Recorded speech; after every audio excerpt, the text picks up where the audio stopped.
నమస్తే welcome to our channel నేను మీ సిరి ఈ రోజు మనతో పాటు ఉన్నారు సీనియర్ జర్నలిస్ట్ దుర్గా కుమార్ గారు నమస్కారం సార్ నమస్కారం మా సిరి మన వీక్షకులకు కూడా నమస్కారం సార్ ఇప్పుడు చూస్తున్నట్టయితే డాక్టర్ దగ్గుపాటి వెంకటేశ్వరరావు ఒక కామెంట్ అయితే చేశారు సార్ వైసీపీ నుంచి నేను ఓడిపోవడమే మంచిదైంది అని చెప్పేసి చేసేశారు సో దీని మీద అసలు మీ అభిప్రాయం ఏంటి సార్ అసలు ఎందుకు అలాంటి మాటలు ఆయన అనాల్సి వచ్చింది అంటే డాక్టర్ దగ్గుపాటి వెంకటేశ్వరరావు గారు ఓడిపోయారు మంచిది ఆయన వాళ్ళు ఫీల్ అయ్యారు ఇప్పుడు వైకా పార్టీలో గెలిచిన వాళ్ళు కూడా అదే ఫీలింగ్లో ఉన్నారు గెలిచి మేము చేసింది ఏంటి నియోజకవర్గానికి మేమేం చేయలేకపోయాం అది ఆ మాట డైరెక్ట్గా చాలామంది బహిరంగంగా చెప్పేస్తున్నారు మొన్న ఈ మధ్య ఒక ఎమ్మెల్యే ఐ థింక్ చిత్తూరు జిల్లా నుంచి అనుకుంటా నేను ప్రజలకి అనుకున్న విధంగా సేవలు చేయలేకపోయాను ఎవరికి మన జగన్ గారికి అత్యంత సన్నిహితుడైన ఒక ఈ ఎమ్మెల్యే కూడా అదే మాట చెప్పాడు సిట్టింగ్ ఎమ్మెల్యే ఇప్పుడు చాలామంది మొన్న గడప గడపకి వెళ్ళినప్పుడు తిరగొట్టించుకున్న కారణం కూడా వాళ్ళు ఏం చేయలేకపోవటం వల్లనే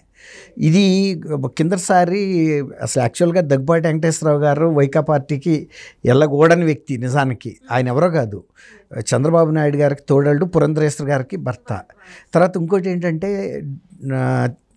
ఈయన ఎన్టీ రామారావు గారు ఫస్ట్ తెలుగుదేశం పార్టీ పెట్టినప్పుడు రాష్ట్ర తెలుగు యువతకు అధ్యక్షుడిగా ఆయన చాలా కీలక పాత్ర రామారావు గారికి కుడిభుజంగా వ్యవహరించాడు అనేక మంత్రిత్వ శాఖలు కూడా చేశాడు ఆయన కీలకమైన మంత్రిత్వ శాఖలు పనిచేశాడు ఆయనకంటూ రాష్ట్రంలో ఒక వ్యక్తిగతమైన అభిమానులు ఉన్నారు ఒక ఇమేజ్ కూడా ఉంది కానీ నిజానికి ఆయన మరి మొన్న వైకా పార్టీకి ఎమ్మెల్యేగా అడగటమే అసలు యాక్చువల్గా ఆయన వెళ్ళకూడదు వాళ్ళ అబ్బాయిని కూడా పెట్టుకుని వెళ్ళాడు వాళ్ళ అబ్బాయి కోసం అడిగితే తనకి ఇవ్వలేదు ఈయనకి ఇచ్చారు తర్వాత ఈయన వాళ్ళ అబ్బాయికి ఎమ్మెల్సీ ఇస్తామని ఆ తర్వాత మినిస్ట్రీ ఇస్తామని చెప్పారంట కానీ చాలా కండిషన్లు పెట్టారంట అంటే ఆయనకి మనసు ఒప్పని కండిషన్స్ ఇక దానికి ఒప్పుకోక ఆయన దాంతో తిరస్కరించాడు ఆ ఓడిపోవటంతోనే పార్టీకి దూరంగా ఉండటం మొదలుపెట్టాడు ఇక వాళ్ళ అబ్బాయిని ఎమ్మెల్సీ చేయటం కానీ ఆ తర్వాత మినిస్ట్రీ కానీ అప్పటికే కెమిస్ట్రీ తేడా వచ్చేసింది జగన్మోహన్ రెడ్డి గారు ఏంటనేది ఆయనకు అర్థమైంది ఇట్లాంటి వ్యక్తితో మనం ప్రయాణం చేయలేము అట్లాంటి పార్టీలో అని ఎందుకంటే ఒకప్పుడు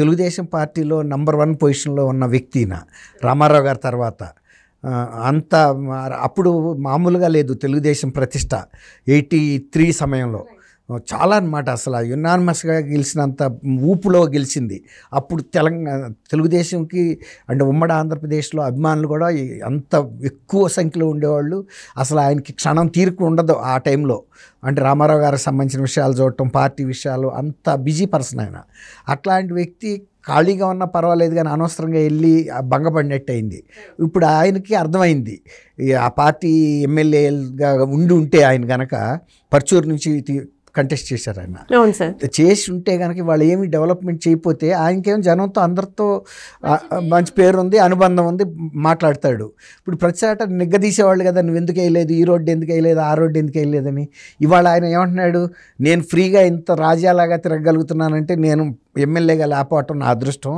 అదే ఎమ్మెల్యేగా ఉంటే జనాలకు భయపడాల్సి వచ్చేది జనాలకి ఏ సమాధానం చెప్తాడు ఇప్పుడు అభివృద్ధి అనేది జరగటంలా గతంలో వీళ్ళు ఏంటంటే వెంకటేశ్వరరావు గారు అంటే ఏదన్నా ఒక పని ఆయన తలుసుకున్నాడంటే చేయటం ఆయనకి చేతిలో పని ఎందుకంటే మంత్రివర్గంలోనే 2వ స్థానంలో ఉండేవాడు ముఖ్యమంత్రి గారి తర్వాత ఏదన్నా చేయాలి అంటే చేసే తత్వమే కానీ తప్పించుకునే తత్వం కాదు అందువల్ల ఇవాళ ఆయనకి ఆ ఫీలింగ్ వచ్చిందంటే మిగిలిన ఎమ్మెల్యేస్ కూడా అదే ఫీలింగ్లో ఉన్నారు మొన్న ఒక మధ్య కూడా ఒక ఎమ్మెల్యే డైరెక్ట్గా చెప్పాడు నేను మీకేం చేయలేకపోయాను నా 5 ఏళ్ల పరిపాలన శాసనసభ్యత్వంలో అని పేరు గుర్తురావట్లేదు కొద్దిగా యంగ్ మ్యానే చెప్పాడు అదే అందరిలోనూ ఉంది ఆ భావన కాబట్టి వెంకటేశ్వరరావు గారు చెప్పిన దాంట్లో అసంబద్ధమైన విషయమే లేదు నిజానికి లేట్ అయినా నిజాన్ని గ్రహించాడు ఆయన రైట్ సార్ అంటే ఇప్పుడు నెక్స్ట్ ఈయన ఎలా ఉంటుంది సార్ ఇప్పుడు బీజేపీలోకి వెళ్ళే అంటే ఆల్రెడీ పురంధేశ్వర్ గారు బీజేపీలో ఉన్నారు సో ఇక్కడ నుంచి ఫస్ట్ నుంచి చూస్తే తెలుగుదేశం పార్టీ మళ్ళీ ఏమన్నా పార్టీలు అంటే ఈ పార్టీలోకి వచ్చే అవకాశం ఏమైనా ఉందా అంటే వైసీపీ నుంచి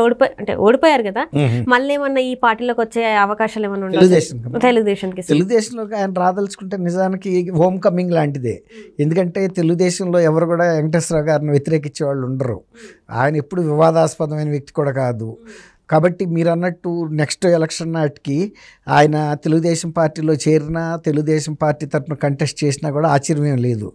ఎందుకంటే ఫస్ట్ నుంచి 82 నుంచి కూడా ఉన్న వ్యక్తి ఆయన. గతంలో ఏ చిన్న చిన్న విభేదాల మూలాన డిఫర్ అయ్యి వెళ్ళిపోవటం జరిగింది. బీజేపీలోకి వెళ్ళారు, తర్వాత మళ్ళీ ఇటు వచ్చేసాడు ఆయన.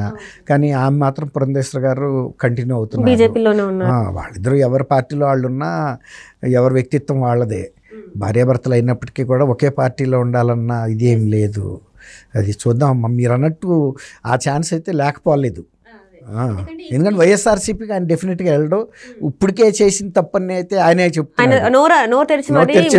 మీడియా ముందు చెప్పారంటే ఒక రకంగా ఆయన ఒక ఇండైరెక్ట్ ఇండికేషన్ కూడా ఇచ్చినట్టు అనుకోవాలి మనం.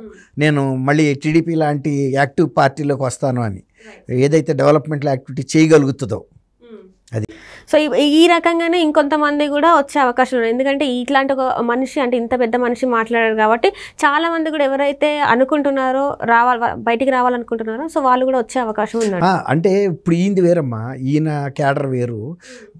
టీడీపీలోకి వచ్చిన వాళ్ళందరికీ టికెట్ల అకామిడేషన్ అయితే ఇస్తారని అనుకోవటానికి లేదు, గ్యారంటీ లేదు నువ్వు అన్నట్టు. అయితే గ్యారంటీ లేకపోయినా చేరే వాళ్ళు చాలామంది ఉంటారు. ఇప్పుడు వెంకటేశ్వరరావు గారు పోటాడే పెద్ద ఆయన ఈ మాట అన్నాడంటే ఇంకా కొంతమందికి కూడా ఇది గతంలో ఓడిపోయిన క్యాండిడేట్స్ ఉంటారు కదా, ఇంకా ఎందుకు మళ్ళీ వైఎస్ఆర్సీపీలో వెళ్ళి కంటిన్యూ అయ్యేది, దానికన్నా ఇట్లాంటి ఆయనలాగానే ఇతర పార్టీల్లో ఎక్కడ భవిష్యత్తు బాగుంటుంది, ఎవరితో సోపతి బాగుంటుంది అనుకుంటే వాళ్ళ పార్టీలోకి వెళ్తారు. సార్ అలాగే ఇప్పుడు మనం మాట్లాడుకుంటున్నాం కదా దగ్గుపాటి వెంకటేశ్వరరావు గురించి. సో ఇప్పుడు ఏంటంటే వాళ్ళ కొడుకు కూడా ఉన్నారు, మనకు రాజకీయాల్లోనే ఉన్నారు. సో ఇప్పుడు వీళ్ళిద్దరు కలిసి ఒకటే పార్టీలో ఉండబోతున్నారా, లేకపోతే వేరు వేరు పార్టీలో ఉండే ఛాన్సెస్ ఉన్నాయా?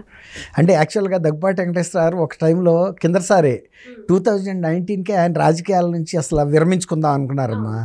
కానీ వీళ్ళు ఏం చేశారంటే హితేష్ వాళ్ళ అబ్బాయి ఉన్నాడు, ఆ అబ్బాయి కూడా ఆల్మోస్ట్ ఇప్పుడు 35 years ఉంటాడు కదా, అతను కూడా గ్రాడ్యుయేట్, ఇంజనీరింగ్ గ్రాడ్యుయేట్.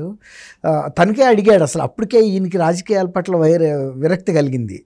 వాళ్ళ అబ్బాయికి ఇవ్వమంటే కాదు మీరు ఉండాలి, ఈయనుంటే ఏంటంటే కొంచెం ఒక ఇమేజ్ ఉంటుందనే ఉద్దేశం మీద జగన్మోహన్ రెడ్డి గారు ఈయనే పోటీ చేయమన్నాడు. కావాలంటే మీ బాబుకి ఎమ్మెల్సీ ఇచ్చి ఏదన్నా మంత్రివర్గంలోకి తీసుకుందాం అన్నట్టుగా చెప్పారంట. కానీ బ్యాడ్ లక్ ఏమంటే ఈయన గెలవలేదు. ఇక ఆ తర్వాత ఆయన పెట్టిన కండిషన్స్ ప్రకారం కొంచెం వీళ్ళు కూడా ఇబ్బందికరంగా అనిపించి దూరంగా ఉండటం మొదలుపెట్టారు. కాబట్టి ఈసారి కనుక ఆయన ఏదైనా నిజంగా రాజకీయ పార్టీ మారితే బహుశా నేను వాళ్ళ అబ్బాయి గురించి అడుగుతాడు అనుకుంటున్నా. కొంచెం ఈయన ప్రశాంత్ జీవితం గడపాలనే ఉద్దేశం మీద ఉన్నారు. ఎందుకంటే ఆయన ఎర్లీ ఏజ్లోనే రాజకీయాల్లోకి వచ్చారు, బాగా పీక్, అంటే ఎలాంటి బాధ్యతలైనా నెరవేర్చేశారు. కాబట్టి ఇంకా ఈ ఏజ్లో ఆయనకి ఏదో పెద్ద రాజకీయంగా పదవుల్లోకి వెళ్ళాలని ఏమి ఉంటుందని అయితే నేను అనుకోను. ఫస్ట్ ప్రిఫరెన్స్ వాళ్ళ అబ్బాయి హితేష్కే ఇస్తాడు ఆయన. ఇక కాని పక్షంలో అది ఏ పార్టీలో చేరినా, ఏ పార్టీ చేసినా కూడా మీరు అన్నట్టు ఫస్ట్ ఎవరికైనా కొడుకు భవిష్యత్తు చూస్తారు కదమ్మా. అందులో ఇప్పటికే ఆయన ఇంకా ఎనర్జెటిక్గా ఉన్నాడు కాబట్టి ఆయన ఉన్నప్పుడే తన్ని అక్కడ ఎస్టాబ్లిష్ చేయడానికి ప్రయత్నిస్తాడు. అంటే ఈ ఎక్స్పీరియన్స్ కూడా ఆయనకి ప్లస్ అవుతుంది, అది కరెక్ట్.